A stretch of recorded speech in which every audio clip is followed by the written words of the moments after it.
achievements here. Hĩndĩ ya igongona rĩa kũhumba thũmbĩ arutwo University-inĩ ya Kenya, mwandĩki mũkaru rũhonge-inĩ rwa gĩthomo Fatuma Chege orĩtie thukuru cia university kwambĩrĩria gũthondeka mathomo marĩa makũingĩrana na mũtaratara wa CBC ũrĩa ũrathomwo thukuru-inĩ cia mũthingi ihinda-inĩ rĩrĩ.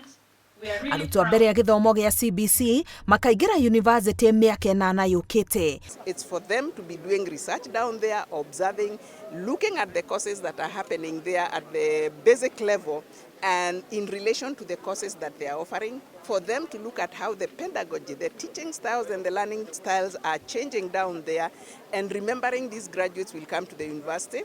Ikinya rĩrĩ rĩratacũkio nĩgetha arutwo mathiĩ na mbere na kũgunĩka na mathomo marĩa marahe mũrutwo mweke wa kũrũmĩrĩra mwena ũrĩa ũritũ wake ũkomeire. And as we speak, the Commission for University Education is working with our State Department and giving us someone who will be in our technical committee, so that as the curriculum is rolled out from basic education, the university is well informed and start positioning itself on how. Fatuma augĩte kũrĩ mĩcemanio gũkorwo ĩgĩthiĩ na mbere ya kuona ũrĩa mũbango ũyũ wa kũgarũra mathomo ma university ũgũkinyanĩra.